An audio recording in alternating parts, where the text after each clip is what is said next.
This program is brought to you by On-Site Technologies. Welcome to Women of Mariposa. I'm your host, Marlena Hebern, and my guest today is Su Carney. And Su Carney is the owner of 3 stores downtown. Can you tell us about them? I own Yosemite Gifts, and I moved to Mariposa, about 20 years ago, and I used to own Dial's Rock Shop, and I couldn't get anyone to build me a house, so I ended up buying the old Hull House and opened up Yosemite Gifts. And then I don't know what happened last year. I looked at the empty building across the street, talked to the owner about it, and next thing I know, a month later, I bought it. So I opened up 2 more stores. Yosemite Beads Are Us, because I love to make jewelry, and I quit all my shows and wanted to concentrate on teaching classes. Mm-hmm.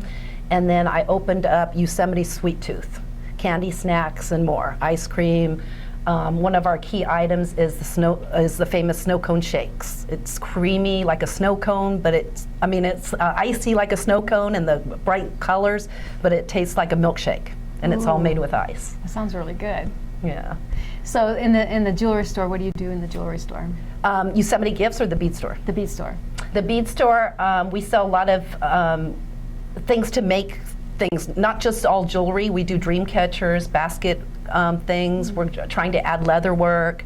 I have a group every Tuesday called the Bead Group, where people bring their own things they want to work on, and we just work on projects together. Mm-hmm.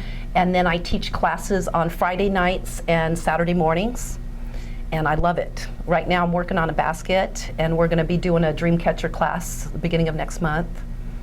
So I really enjoy it.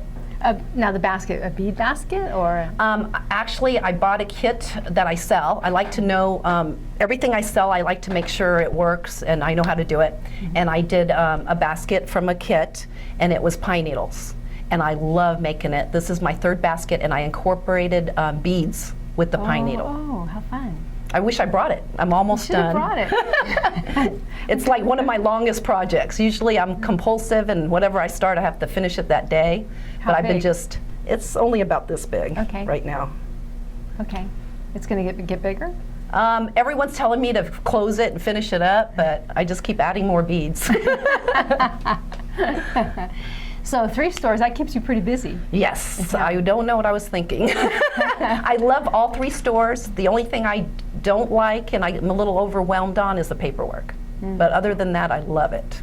Yeah, I imagine, because you're keeping all the books, everything for 3. And I thought it would be easy because they're all next to each other, so I thought I could just zip across the street over, but all I do is run in circles. And you have staff that helps you in the stores. So if one store needs me, they'll call me, and I'll go to that store, and then another store. And do you have any tricks for time management that you use? Stay home to get your work done. Because when you come in, you're just distracted by. Yeah, I get stopped all the time. It's hard. The time, I'm just starting to get the handle on things and making it work a little easier, but it's a little overwhelming. Right. I've been working since September, 12 to 17 hours a day. Wow. You're ready for vacation. I am. Do you have one planned? So, no. No. If things settle down, I would like to go to Germany next year, and maybe back to China. I'm not sure. But and I assume that you'll be collecting things. Yes, I love to travel, and I have to have a store because I love to shop and buy things. So it works out perfect. So every time I even go on a vacation, it's always shopping's part of it. Yeah. I love it. Fun. I love bargaining. I love trading.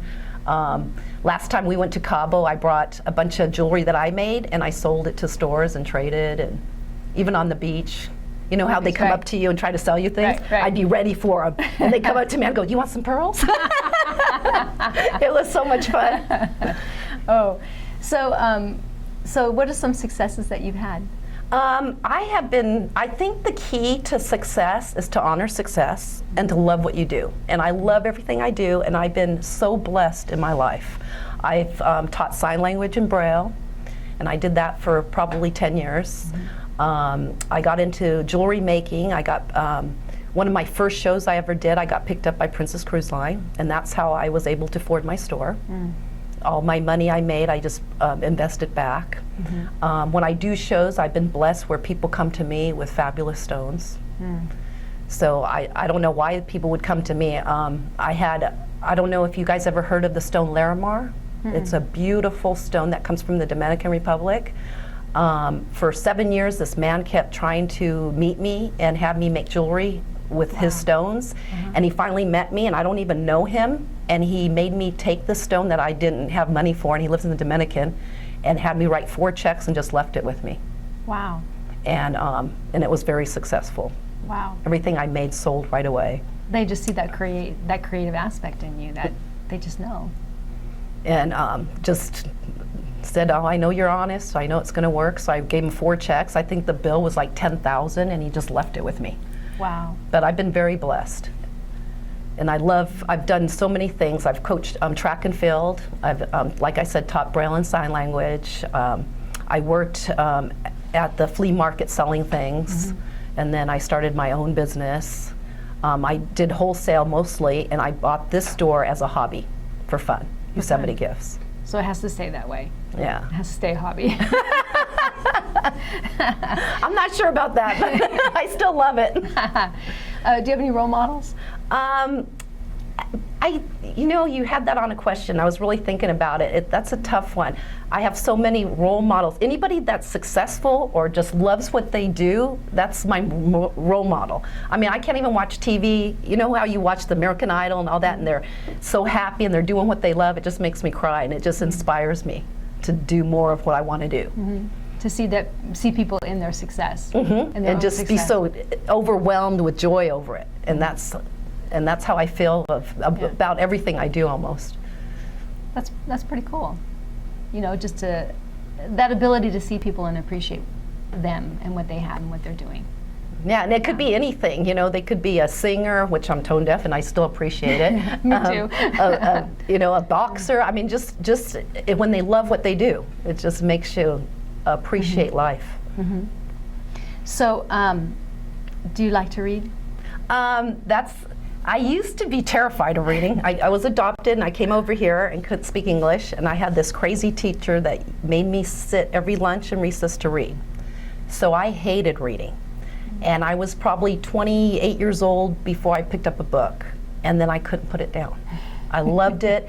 So now I don't ever get a read unless I go on vacation, because I will not work, I will not leave the house until the book's done. And then I'm sad that the book's over. I'm that way too. It's like, what happened? It's over.